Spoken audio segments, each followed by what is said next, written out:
tous, on se retrouve pour le pronostic du quintet de ce vendredi. Nous serons le 19 février et on prendra la direction de Cagnes-sur-Mer pour un quintet en Réunion 1. Course 5, c'est le prix Jean Boileau. On va rendre hommage à ce grand entraîneur et driver disparu beaucoup trop tôt. C'est une course A de niveau européenne pour des chevaux âgés de 6 à 11 ans qui n'ont pas gagné 565 000 euros. Il y aura un rendement de distance de 25 mètres pour ceux qui ont gagné plus de 292 000 euros. Il y aura 2925 mètres à parcourir et ils seront 16 au départ donc de ce joli quintet. Je vais tout de suite vous donner rapidement mes 8 préférés. J'ai retenu en tête le 15 Elsa de Belfond, pensionnaire de Nicolas Hench, quand est l'entraîneur le driver. Elle sera déférée des postérieurs. C'est une jument qui est assez exceptionnelle sur ce parcours. Elle y a couru 24 fois, 22 fois à l'arrivée, dont 9 victoires. Elle vient de courir, ça lui arrive de temps en temps de courir déféré des postérieurs. C'est une jument qui, d'ailleurs, déféré des postérieurs, c'est 28 courses, 25 fois à l'arrivée. On a tenté sa chance dans le Belgique, donc à la mi-janvier, ça s'est pas forcément bien passé. Elle vient de se classer troisième de l'épreuve référence du 2 février, le Grand Prix de Vincennes, un groupe 3 remporté par Écureuil Génilou.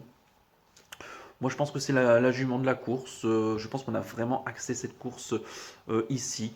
J'y crois beaucoup. J'en ferai ma base. En deuxième position, j'ai mis le 6, Rebel Amateurs, pensionnaire de Jean-Michel Bazir, la drive de Christophe Martin. Ça sera déféré des quatre pieds. C'est une excellente jument qui vraiment fait toutes ses courses sur ce profil de Cagnes qu'elle va découvrir. Maintenant, on a vu il y a quelques temps CD se balader ici, pardon pas CD mais Kalina pardon, se balader ici à Cagnes-sur-Mer.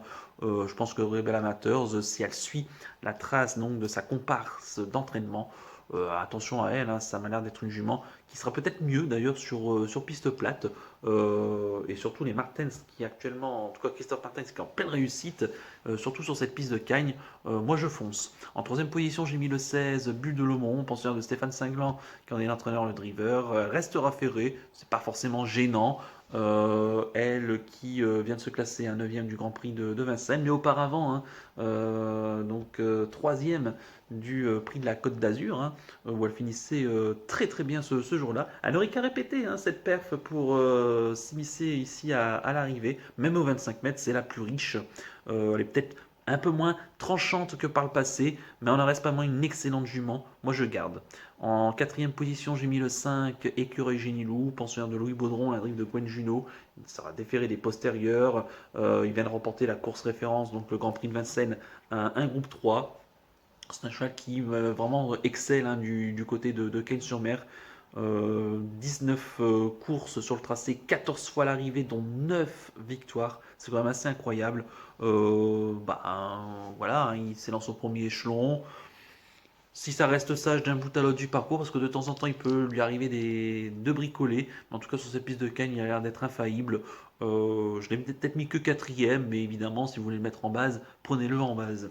En cinquième position, j'ai mis le 7. Il s'agit de Cristal du Lupin. C'est un cheval entraîné par Jean-Charles Ferron, qui en est l'entraîneur, le driver. Il sera déféré des quatre pieds pour l'écurie Jean-Paul Marmion. C'est un cheval qui a couru 2 fois sur le parcours, 2 fois à l'arrivée, donc du 100% de réussite. Il vient d'ailleurs se classer 5e du Grand Prix de Vincennes, la course référence, en s'y montrant courageux. Je pense que s'il répète sa dernière course, le cheval peut au moins répéter pour une 4-5e place.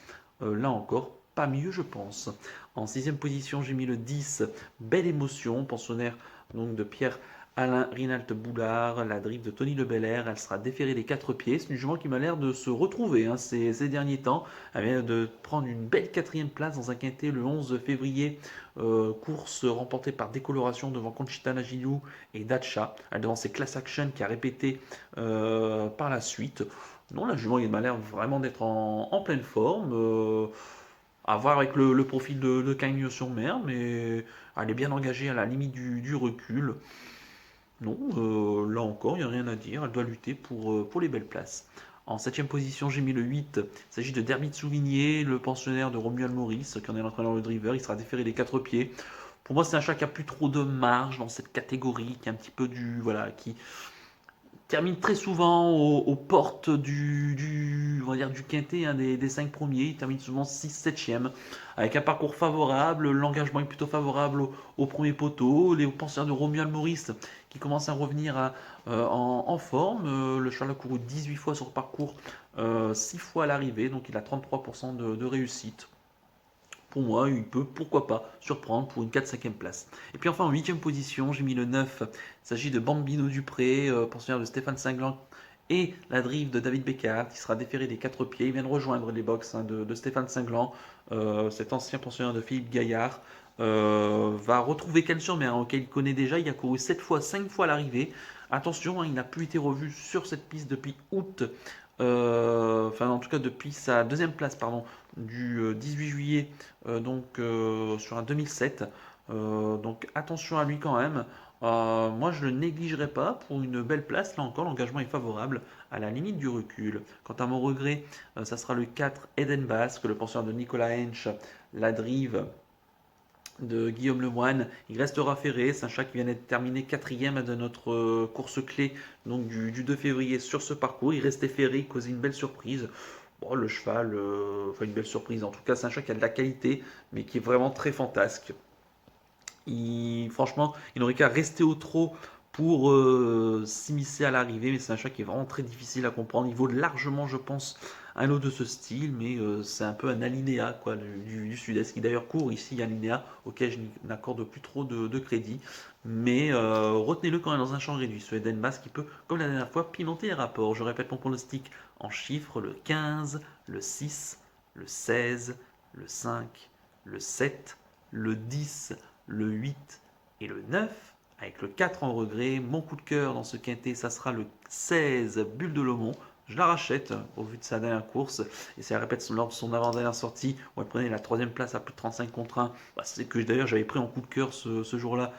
Je reprends une même équipe qui gagne. J'y crois encore. Et quant à mon conseil de jeu, je pense qu'on peut partir en champ couplet gagnant passé, base du 15, Elsa de Belfond, mais le reste de la sélection, on y inclut le cheval regret. Normalement, les autres Belfond, ça va largement lutter ici pour la victoire. Voilà donc pour le conseil de jeu. Puis on va terminer comme d'habitude par le penalty du jour. On va revenir sur les 2 derniers penalties. Tout d'abord celui de ce mercredi à Cagnes-sur-Mer où on avait Infinite Passion qui malheureusement termine que 7e ou 8e, je crois. Alors, la jument n'a pas été la même que la dernière fois. Ça s'est pas très très bien passé. Donc dommage, elle a coincé pour finir. Et quant à ce jeudi, donc 18 février, écoutez, une première en cheval, en tout cas en péno du jour, donc en pénalty du jour, en obstacle, et une victoire avec Honneur des Obos qui s'impose en plus à une cote très intéressante. Il y avait presque 7 contre 1. Le cheval a vraiment été extrêmement courageux jusqu'au bout. Il a repoussé la belle attaque de Gallicap qui lui porte une belle réplique. Et d'ailleurs, la cote est vraiment belle, puisqu'il rapporte 6,70 gagnants et 2,20 placés. Donc vraiment, j'espère que vous en avez profité. Et ça appelle peut-être de bon augure pour le printemps, peut-être du côté d'Auteuil. Donc en tout cas, je suis content que le premier pénalty du jour en obstacle, ça commence par un gagnant. Donc en ce qui concerne les pénaltys du jour, pour l'instant, je crois qu'on en est aux alentours de 10 ou 11 sur 18. Donc pour l'instant, un bilan plutôt mitigé qui tend quand même vers le positif. Je crois qu'on a donné 3 ou 4 gagnants depuis le début du mois. Donc voilà, ce qui est quand même plutôt positif. Voilà donc pour les derniers pénaltys. Puis le pénalty de ce vendredi 19 février, écoutez, je reste à Cagnes-sur-Mer et je pars dans la 8e et dernière, le prix de Golega. C'est une course auto-start pour des chevaux âgés de 7, 8 et 9 ans, 2700 mètres à parcourir. Ils sont 9 au départ et dans cette course, j'aime beaucoup le 806 Élan Baroque, le poursuivant de Loris Garcia qui a remporté une course à peu près similaire sur les programmes d'Anguien. C'est un chat qui déférait des 4 pieds, une très belle réussite. Il retrouve une piste vraiment auquel il apprécie. Pour moi, je pense que la dernière fois, c'était une préparation en vue de cette course. Ça arrive, l'engagement est vraiment, je pense, à point nommé ici et il n'aurait qu'à rester au trot jusqu'au bout pour lutter pour la victoire. Donc le 806, pardon, Élan Baroque, donc en Réunion 1, course 8 sur l'hippodrome de Cagnes-sur-Mer. Voilà donc pour le pénalty du jour. Il ne me reste plus qu'à vous remercier, qu'à vous souhaiter évidemment bonne chance pour les paris. Merci à tous pour votre fidélité. N'oubliez pas de liker et de vous abonner à la chaîne si ce n'est pas déjà fait par avance et je vous en remercie. Et je vous donne rendez-vous vendredi après-midi pour l'étude du quintet de samedi. Je vous souhaite une excellente fin de semaine et surtout prenez bien soin de vous. Ciao à tous.